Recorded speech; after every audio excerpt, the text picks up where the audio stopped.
Não. Quando falarem, né? Pô, Com todo respeito, Tereza Cristina. Com todo respeito, jamais será eleita presidente do Brasil. Como é certo. Bom, né? Como é bom. Ainda bem que um certo grupo, que eu não vou falar aqui, decidiu construir um partido pra si, né? Que bom que essas pessoas fizeram isso. Esse foi o movimento da década, do século. Foi. O movimento do século da política nacional. Que bom que tem gente que aprende com os próprios erros, né? E não prostitui a própria militância, como o Bolsonaro fez, que teve a oportunidade de criar um partido, e o Valdemar chegou na orelhinha dele e falou: para com isso, Bolsonaro, o que você quer? Quanto você quer para não fazer o partido? Eu resolvo para você, Mito. E desperdiçou essa oportunidade. Não, que desperdiçou oportunidade? Nunca teve oportunidade, né? Porque diferente da gente, o Bolsonaro, ele queria ter um partido para ele poder fazer as mamatas dele sem encher o saco. Não era pelo Brasil, nunca foi pelo Brasil. Porque se fosse pelo Brasil, ele teria feito Mas era partido. Aliança pelo Brasil, pô. Não era bem pelo Brasil, né? Era aliança pela família Bolsonaro. Cara, se fosse pelo Brasil... Cara, vamos falar sério. Bolsonaro era presidente. O Bolsonaro fez um chamado nas redes sociais pra galera doar pra ele. Levantou 17 milhões de reais. 17 milhões de reais. No Pix, e rápido. No Pix, em o quê? Em uma semana? Nem isso. Por aí. Cara, se esse cara quisesse montar um partido, mesmo com a maior incompetência do mundo, teria acontecido. Ele teria feito. Ele não quis montar esse partido. E por que ele não quis montar esse partido? Porque o problema que ele estava tentando resolver através do partido foi resolvido para ele pelo Valdemar da Costa Neto. Por isso, se o Valdemar não tivesse falado, pô, Bolsonaro, para com essa merda aí. É que ele fala assim, para com essa merda, Bolsonaro, eu resolvo pra você. Foi a primeira imitação de Valdemar que eu vi na vida. Eu também, é a primeira vez que eu vejo. Ele fala assim, Bolsonaro. Mas enfim, e resolveu, Tanto resolveu que a aliança não existe. E vendeu a alma pro diabo. E como Kim Kataguiri fala, o diabo cobra com juros e correção monetária. Ele tá cobrando agora aí, ó. Cara, eu acho que esse vai ser o... Consegue me explicar por que gente com QI alto, sei lá, o Kim Paim permanece nessa barca furada?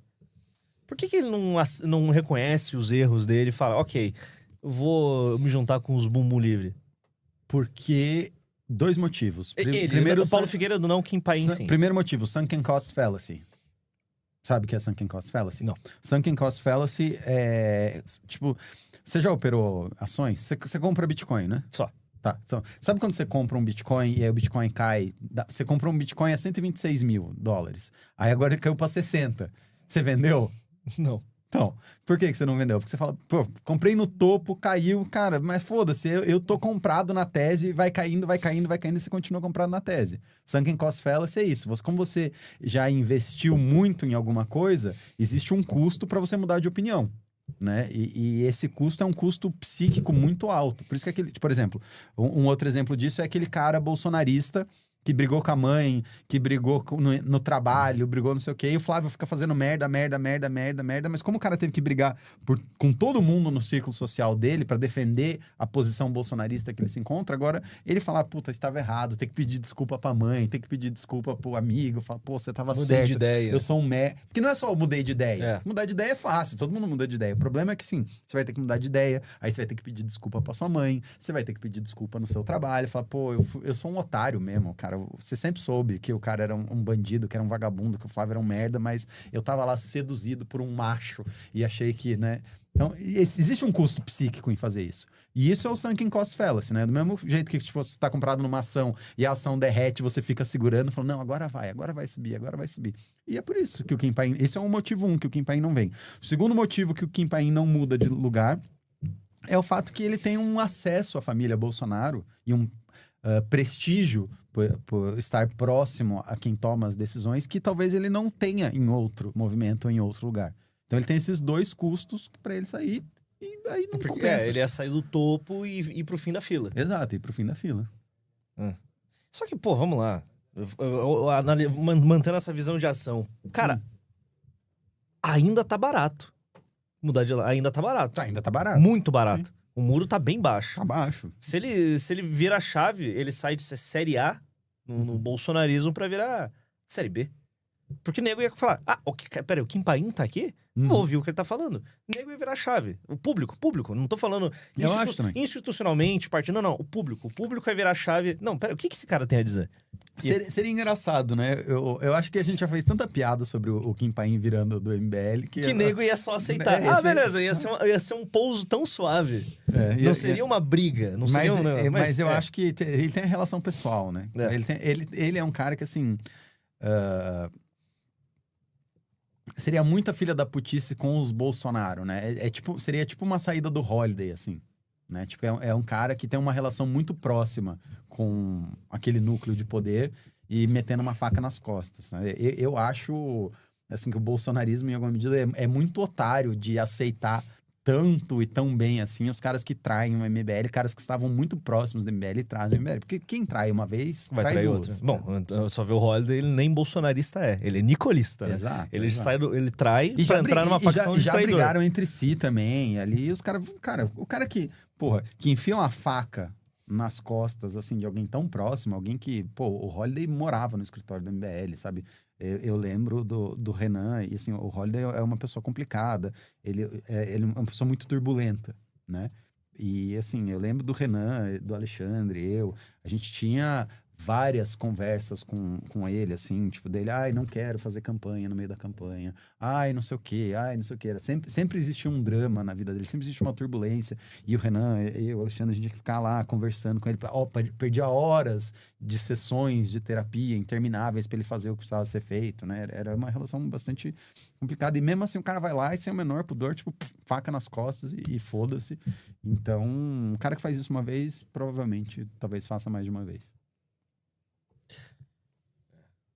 Mas vamos lá, mas a gente tá considerando a ideia de traição muito, muito pesada. E se fosse só uma mudança sei lá, Aldo Rebelo?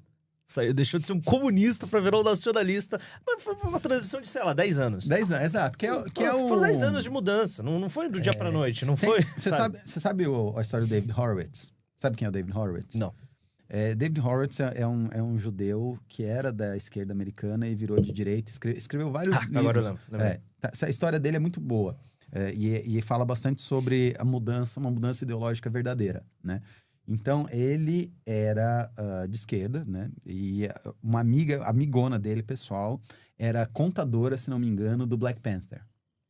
E aí, um dia, ela começou a reclamar que a contabilidade do Black Panther era muito estranha e muito absurda.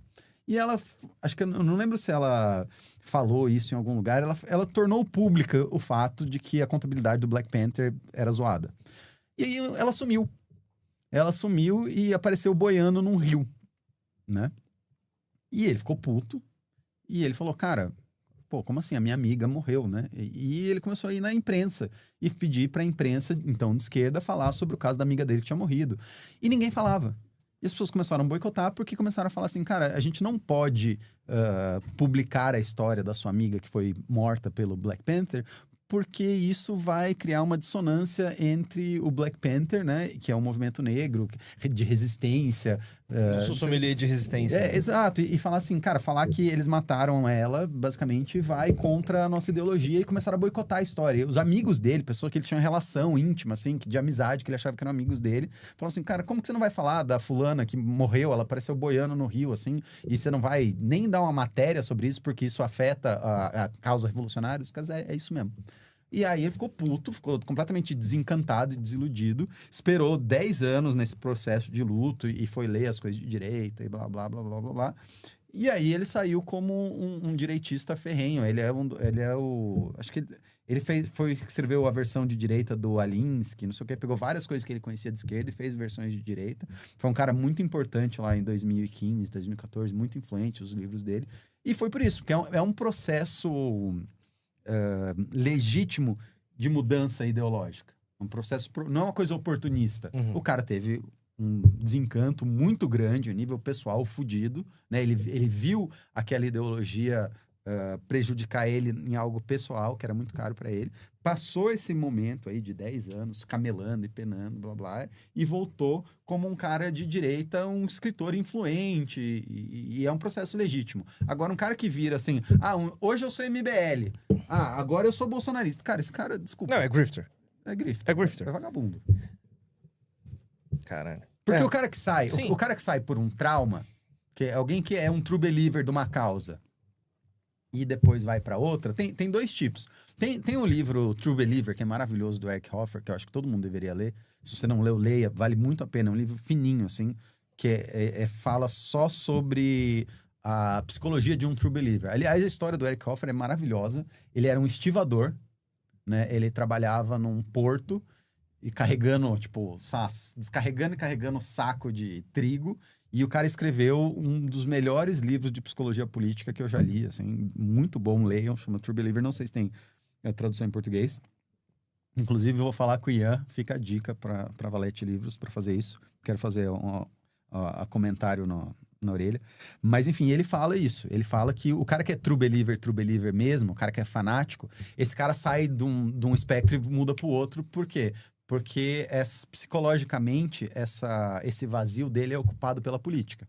É ocupado pela fé política. Então, se ele sai de um lado do espectro, ele necessariamente precisa ir logo pro outro, porque senão ele se sente vazio. Ele precisa apagar a própria identidade e ser possuído por aquilo que o Jung chamava de possessão ideológica, né? Ele não consegue lidar com o próprio peso do ser independente, que é muito difícil, né? Você pensar e analisar as coisas sem comprar um modelo de personalidade pré-moldado. Você tem que ir lá e falar, pô, será que realmente é isso que estão me vendendo? Pô, será que eu tenho que ser... Você é da esquerda, né? Será que eu tenho que ser gay, vegetariano, desconstruído, trans, blá, blá, blá? Ou será que eu posso ser, tipo, um vegetariano de direita, um carnívoro, né? Viver nessas contradições tem um peso, um custo psicológico, a maioria das pessoas não quer fazer isso. Então, o cara que... Pro Eric Hoffer, o cara que é true believer mesmo, mongol true believer, ele tá de um lado, se ele sai, ele pode ir pro outro.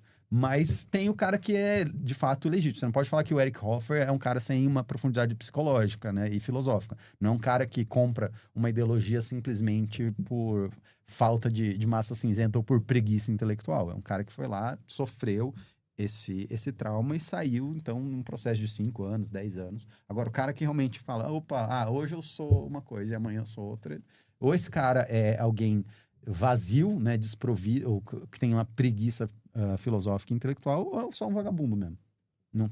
Não vejo outra alternativa. Ou seja, você só não acredita nesse tipo de transição acontecer nos próximos 3 anos. Uhum. Um cara desembarcando de lá e vindo pra cá. Não, eu acredito. Não. Eu acredito. A questão é quais são as motivações. Isso vai ter, pô. Quer ver um que eu acho que, assim, viria sem o menor pudor? E até digo como ele viria. Schiquini. Nossa. Jeffrey Schiquini. Se o Renan começa a subir, começa a passar o Flávio, começa a ir pro segundo turno, Jeffrey Schiquini vai ser o primeiro que vai virar e falar assim... Temos que unir a direita. Ele já fala pro Flávio, brigando lá com o Kim Paim, não sei o quê, querendo falar que ele é o senhor dessa... Ele é tão desprovido de qualquer tipo de pudor intelectual. Que ele briga com os lealistas. Né? Ele tá lá... Cara, ele tava lá brigando com o Kim Paim, que é o representante do Eduardo Bolsonaro, pra defender o irmão do Eduardo, falando que o Kim Paim era um traidor, que não queria unir a direita. Tipo assim, Quem você é, seu merda. Exato. É uma maluquice, assim, é quixotesco. O Schiquini é completamente quixotesco, assim, é uma coisa alucinante. Eu não entendo como que a elite aqui do Paraná consegue levar esse cara a sério. Tem alguma coisa muito errada com a elite brasileira, tá? A elite brasileira, assim, a partir do momento que... Poxa, você vê que a elite brasileira é enganada por pessoas como Schiquini e Pablo Marçal. Tem um cara, tem um cara que eu respeito muito, inclusive, um dos meus mentores, eu não vou falar o nome dele aqui, tá? Mas ele veio me falar na época do Marçal, falar bem do Marçal pra mim, falar que, pô, olha lá, acho que vocês tinham que ser mais como o Marçal. Um cara que eu admiro muito mesmo, muito mesmo. Foi um dos meus mentores, assim. E ele veio me falar, pô, olha o Marçal tá rico e ele está abdicando, né, da carreira dele em nome do bem comum. Alguém que caiu nessa? Um cara muito inteligente, tá? Um dos caras mais inteligentes que eu já conversei. E ele veio com esse papo pra mim, falando que o Marçal era um grande altruísta, que ele estava fazendo isso. E aí eu virei pra ele e falei, olha, não, né? Não é isso, ele só é um grifter. Ele falou, não é assim. Eu falei, então eu vou te provar que ele é um grifter. Quando alguém desse tipo, né, entra na política por amor ou pela causa, alguém que já tem um sucesso profissional grande, né? Um cara... Pô, o Marçal já tá com a vida ganha. Sim. O Marçal pode meter a grana dele na Selic e ficar olhando pro teto. Se ele quiser pro resto da vida, ele e a geração dos filhos dele tá tranquilo, né? Quando um cara desse fala que vai entrar pela política, ou qualquer milionário ou bilionário diz que vai virar um filântropo, o que acontece com o patrimônio desse cara? Diminui, né? O cara fala assim, já tenho dinheiro suficiente. Por exemplo, Warren Buffett. Você pega um Warren Buffett, você pega... Por todas mais... Não, vamos ficar só no Warren Buffett, não vou dar outro exemplo. Mas você pega o Warren Buffett vira e fala assim, já tenho uma puta de uma grana, vou pegar essa minha grana aqui e vou doar pra caridade. Aí ele vai doar, acho que o Warren Buffett doou 60%, 70% da grana dele e simplesmente doou. Então, o cara, quando entra na vida pública ou no altruísmo genuinamente, ele pega a fortuna dele e bota a fortuna dele pra jogo. O Pablo Marçal não estava fazendo isso. O Pablo Marçal estava pedindo dinheiro das pessoas para fazer campanha, sendo que ele poderia tranquilamente bancar a própria campanha. Se fosse... Daí eu falei, se fosse um interesse genuíno pelo bem comum, por que o patrimônio dele está aumentando e vai aumentar depois da campanha?